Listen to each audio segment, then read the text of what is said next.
Pois é, gente, a gente vem aí ao longo de alguns programas falando sobre as funções executivas.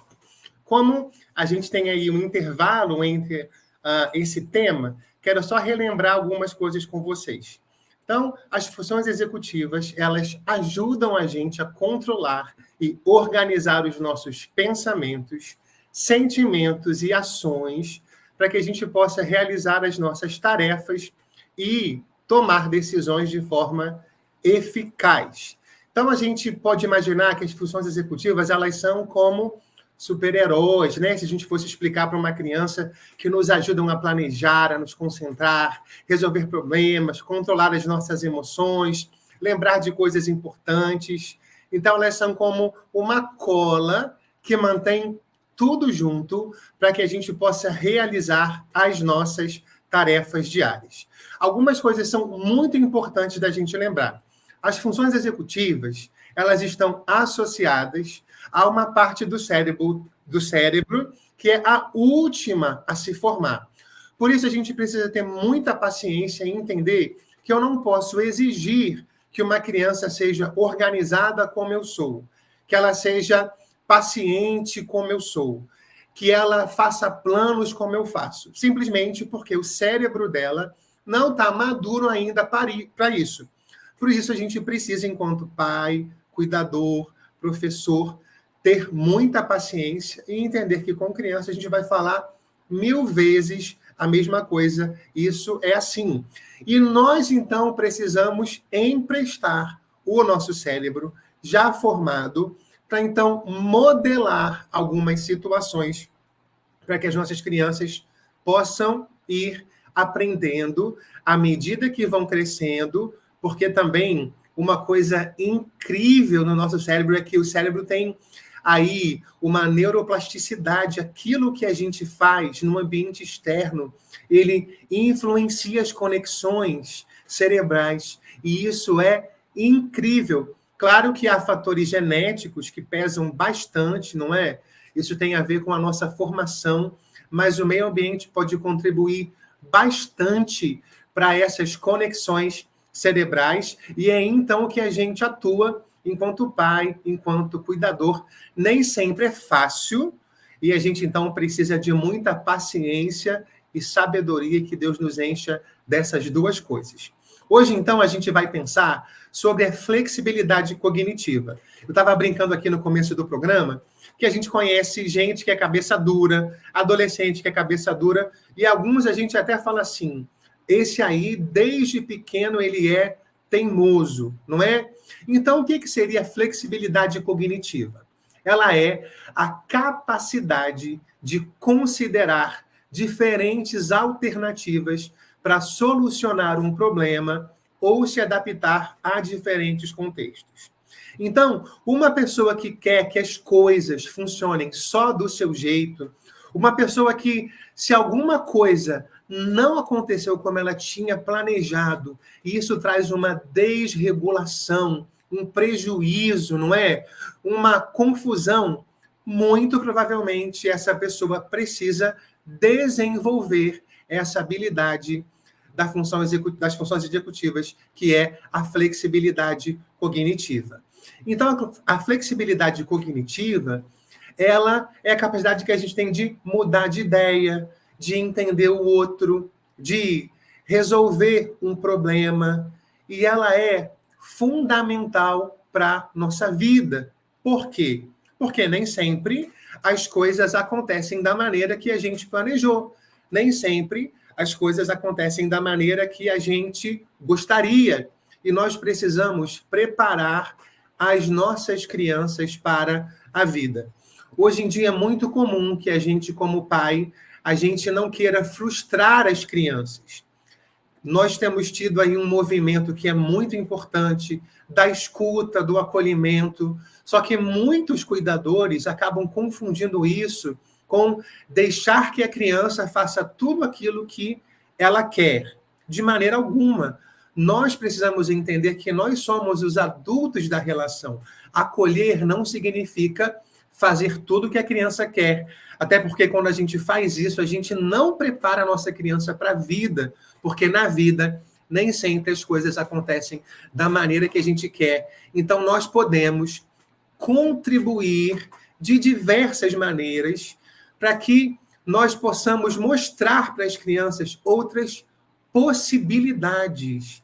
Então, quando uma coisa não der certo, quando não aconteceu do jeito que eu queria, o que a gente pode pensar sobre isso? Não é? Então, quero deixar aqui para vocês algumas dicas, tá?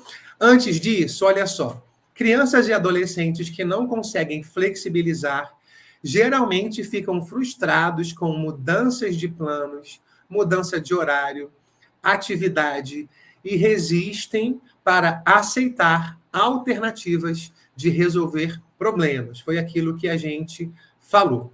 Vamos, então, às nossas dicas. Uma coisa que a gente pode fazer com crianças pequenas é oferecer opções de escolhas. Por exemplo, na roupa, né? É muito comum que na dinâmica corrida da nossa vida, a gente vai lá, pega a roupa e fala para a criança, ó, bota essa roupa aí. Mas a gente pode, por exemplo, oferecer 2 peças de roupa e dizer para a criança, olha, escolhe aí qual blusa você quer ir, qual tênis você quer ir. Com isso, a gente já está ali trabalhando essa possibilidade. Eu posso escolher esse ou eu posso escolher aquele. Não resolva problemas simples para as crianças. Ajude-as a pensar nas soluções. Vamos pensar num exemplo aqui. É muito comum, né? Isso acontece com todo mundo. Muitos pais falam isso assim. Mas em casa meu filho não consegue fazer o dever, porque ele diz que a tia é que sabe, não é? Então é muito comum que as crianças, quando chegam em casa para fazer o dever, e os pais que querem participar disso, se a professora não falou assim, não é para pintar isso, e você em casa fala, pinta. Não, mas a tia falou que não é para pintar. Então você pode, né, de repente oferecer. Então tá bom, a tia não falou para pintar. O que a gente pode fazer? Então a gente pode pintar, e amanhã você pode perguntar para ela. Vamos pensar juntos aqui em possibilidades, mas a gente acaba muitas vezes querendo resolver o problema para a criança. E quando a gente resolve, a gente impede a criança de pensar nas possibilidades. Pode ser que crianças muito pequenas, pode ser não, certamente crianças muito pequenas não vão pensar nas possibilidades. Então a gente pode, junto com elas, construir as possibilidades, não é? Então, por exemplo, se você tem uma criança que tem questões com horário, né? Olha só, meu filho, minha filha, a gente vai chegar um pouquinho atrasado. Então, o que a gente pode fazer? A gente pode acelerar aqui um pouquinho, a gente pode chegar lá onde a gente está indo, explicar para a pessoa, e aí, junto com a criança, vocês vão trabalhar essas possibilidades. Gente, muito difícil nessa nossa correria, mas é importante a gente estar atento para isso, tá bom? Existem jogos que estimulam a resolução de problemas. Então, o jogo de xadrez, por exemplo, os jogos de tabuleiro, eles nos ajudam a pensar nessas resoluções de problemas. Por quê? Porque você imaginou ali uma movimentação e o seu oponente fez ali uma outra movimentação que talvez precise fazer com que você reorganize a sua jogada, não é? Então, existem muitos jogos que podem contribuir para essa questão da resolução de problemas. Gente, oferecer previsibilidade é algo muito importante. O que acontece? Toda vez que uma criança ela tem uma crise, essa crise a gente pode não perceber, mas algumas coisas vão acontecendo para que, então, ela tenha aquele comportamento de crise. Quando a gente estuda a análise do comportamento, uma coisa que a gente precisa observar são os antecedentes, né? Então, o que aconteceu antes para que, naquele momento, aquela criança tenha tido aquele comportamento. E aí, então, se a gente já sabe que uma criança tem essa questão dessa inflexibilidade cognitiva, por exemplo, com um horário, eu ir preparando essa criança, olha, a gente vai chegar atrasado, é importante que você saiba disso. Você não quis acelerar lá atrás a sua arrumação, porque a criança já vai se preparando para aquilo, e isso evita que a crise aconteça, né? Então, nesse sentido, a gente oferecer essa previsibilidade. Olha, isso aqui, né, eu já estou vendo que aquilo pode acontecer e eu sei que aquilo gera uma crise na criança. Então, eu vou trabalhar aqui esses antecessores para que aquela crise seja evitada, certo? Então, gente, isso é muito, muito importante. Parece uma coisa simples, mas nós precisamos ajudar as nossas crianças a pensar em soluções.